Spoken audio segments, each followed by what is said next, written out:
میری ماں طوائف تھی، لیکن میں نے کبھی کوٹے کا منہ نہیں دیکھا تھا۔ میری ماں نے مجھے حافظ قرآن بنایا تھا، لیکن جب میرے شوہر کو میری نند نے بتایا کہ یہ طوائف کی بیٹی ہے تو شوہر مجھے طلاق دینے کے در پہ آ گیا۔ میں اپنے پارسائی کا ثبوت دیتی رہی، لیکن میرے سسرال والے میری بات کا یقین نہیں کر رہے تھے۔ میں نے ساس سے کہا میری گواہی میرا رب دے گا۔ ساس ہنسنے لگی۔ میں مسلسل حسبنا اللہ و نعم الوکیل کا ورد کر رہی تھی، تبھی اچانک میری نند چکرا کر گر گئی اور اس نے ایسی بات بتائی کہ میری ساس اور شوہر شرم کے مارے زمین میں گڑ گئے۔ میں طوائف تو نہیں تھی، البتہ میرا کوٹھے سے تعلق ضرور تھا، کیونکہ جس عورت کے وجود سے میں نے جنم لیا وہ طوائف کے پیشے سے منسلک تھی۔ اس نے کبھی بھی مجھے طوائف نہیں بننے دیا۔ ہزاروں مشکلات وہ برداشت کرتی رہی اور مجھے کچھ نہیں بتاتی تھی، مگر اس کے چہرے پر کبھی پریشانی کی ایک لکیر تک نہیں آئی۔ ابھی میں اپنی ماضی میں کھوئی ہوئی تھی جب میری نند نے میرے بالوں کی چوٹی سے مجھے پکڑا اور کمرے سے گھسیٹتے ہوئے باہر لے آئے۔ میں ہکا بکا رہ گئی۔ ایک تو بال دکھ رہے تھے، دوسرا وہ جس طرح سے مجھے گھسیٹتے ہوئے آئی تھی، مگر وہ مجھ سے زیادہ طاقتور تھی۔ اس نے زبردستی مجھے کمرے سے نکال کر ہی سکون لیا۔ میں حیران ہو کر اسے دیکھتی رہ گئی۔ اتنا تو میں جانتی تھی کہ میں اسے پسند نہیں ہوں، مگر اس کا مطلب یہ نہیں تھا کہ وہ مجھ پر تشدد کرے۔ ہمیں تو آج پتہ چلا ہے کہ تمہاری ماں طوائف تھی۔ تم لوگوں نے ہمیں دھوکہ دیا ہے۔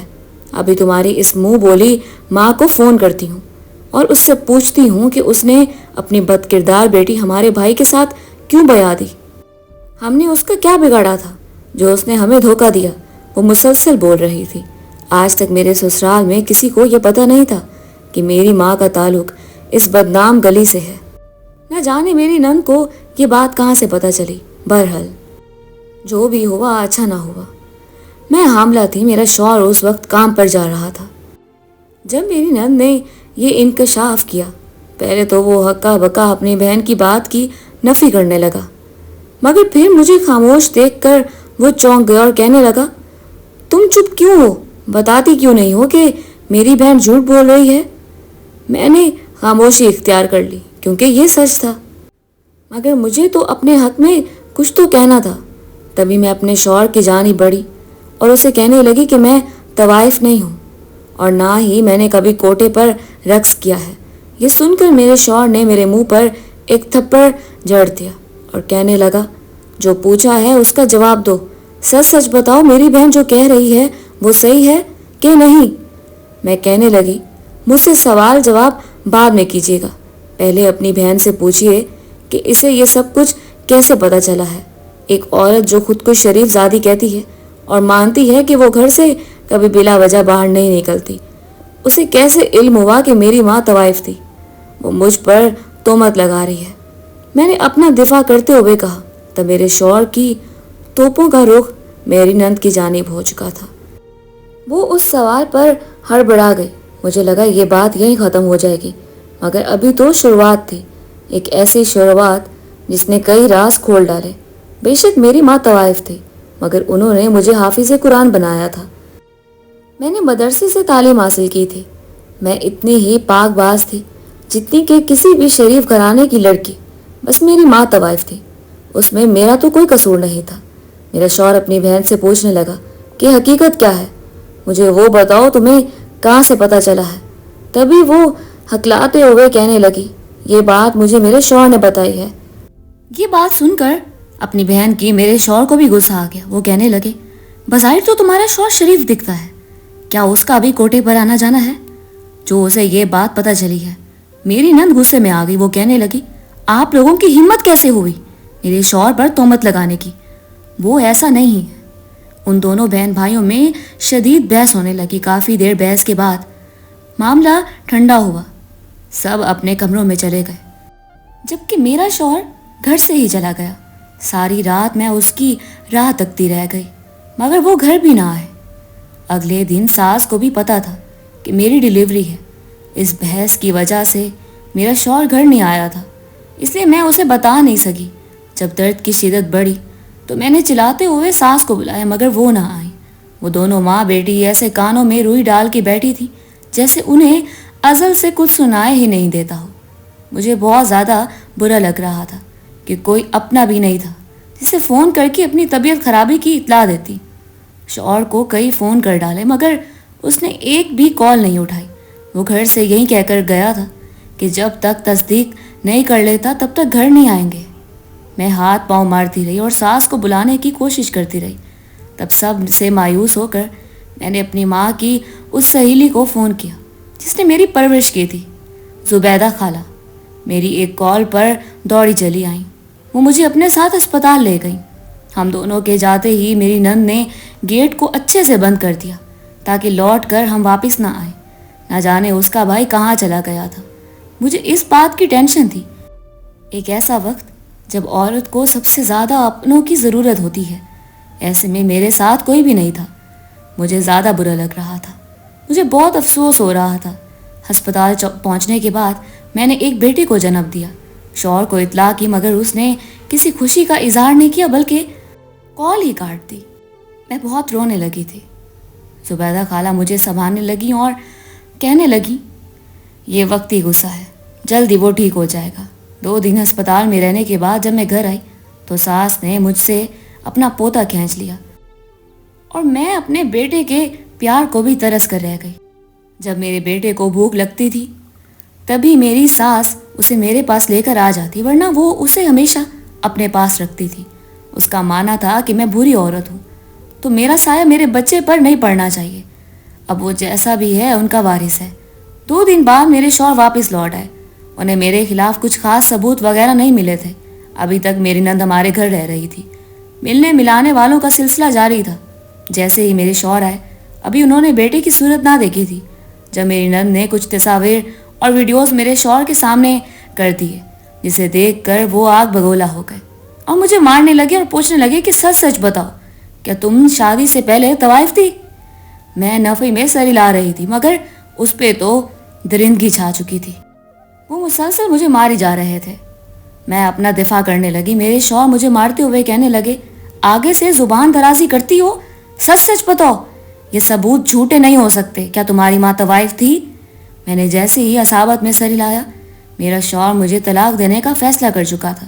جب نند کہنے لگی، اور یہ جو بچہ ہے وہ تمہارا نہیں بلکہ کسی رحمان کا ہے جو اس کا پرانا دوست ہے، یہ شادی کے بعد بھی اس سے ملتی رہی ہے، اس کی تصاویر میں تمہیں دکھاتی ہوں۔ اس نے جھوٹی تصاویر میرے شوہر کو دکھائی۔ میں روتی رہ گئی۔ میں ایک حافظ قرآن تھی اور درود شریف کثرت سے پڑھا کرتی تھی۔ میں خدا سے مدد مانگنے لگی کہ مجھے ان مشکل حالات سے بچا لے۔ میں مسلسل حسبنا اللہ و نعم الوکیل کا ورد کر رہی تھی۔ میری نند کہنے لگی، دیکھو کہ تم پر کوئی وظیفے پڑتی رہتی ہے، پوچھو اسے یہ تم پر کیا پڑھ پڑھ کر پھونک رہی ہے۔ میں مسلسل ورد کرتی رہی تاکہ میرے شوہر کا غصہ ٹھنڈا ہو جائے مگر کسی بھی چیز سے فرق نہیں پڑ رہا تھا۔ وہ شیطان کے بہکاوے میں آ چکے تھے اور مسلسل طلاق دینے کی دھمکی دے رہے تھے۔ اس سے پہلے کہ وہ طلاق کی دھمکی دیتے میں نے ورد کو جاری رکھا۔ میں جانتی تھی کہ میری نند کے پاس سارے ثبوت جھوٹے ہیں مگر میرے پاس کوئی ثبوت نہیں تھے جس سے میں اپنے آپ کو بے گناہ ثابت کر سکتی۔ جب کسی نے میری کوئی بات نہ سنی تو میں نے اونچی آواز میں کہا کہ میرا اللہ میرا گواہ ہے اور وہی میرے حق میں بہتر سے بہترین کرے گا۔ اس پر میری ساس طنز کرتے ہوئے کہنے لگی، ہاں وہ تو ضرور کرے گا جب تم ہمارے گھر سے نکل جاؤ گی، اور اپنی خدا سے کہو تمہاری بے گناہی ثابت کرے۔ اگر تم بے گناہ ہوتی تو وہ ثابت کر دیتا، جھوٹے اور گناہ گار لوگوں کا وہ ساتھ نہیں دیتا۔ یہ میری ساس کے الفاظ تھے جسے میں سن کر آسمان کی جانب دیکھنے لگی۔ میں مسلسل خدا کا ورد کر رہی تھی، میری آنکھیں بند تھی اور دل میں مسلسل ایک دعا نکل رہی تھی، یا اللہ آج میری بے گناہی ثابت کر دے۔ تھوڑی دیر بعد جب میں نے آنکھیں کھولی تو سارا منظر بدل چکا تھا۔ میری ساس میرے قدموں میں بیٹھی تھی اور پھر جو انکشاف ہوا اس نے میرے پیروں تلے سے زمین کھینچ لی۔ میرا نام سمیرہ ہے، مجھے جنم ستارہ بیگم نے دیا تھا جبکہ میری پرورش زبیدہ بیگم نے کی تھی۔ میری ماں ستارہ بیگم جن کا حقیقی نام رخسانہ بیگم تھا، ایسا نہیں تھا کہ وہ شروع سے طوائف کے پیشے سے منسلک تھی بلکہ وہ ایک شریف خاندان کی بیٹی تھی اور ایک شریف آدمی سے بیائی گئی۔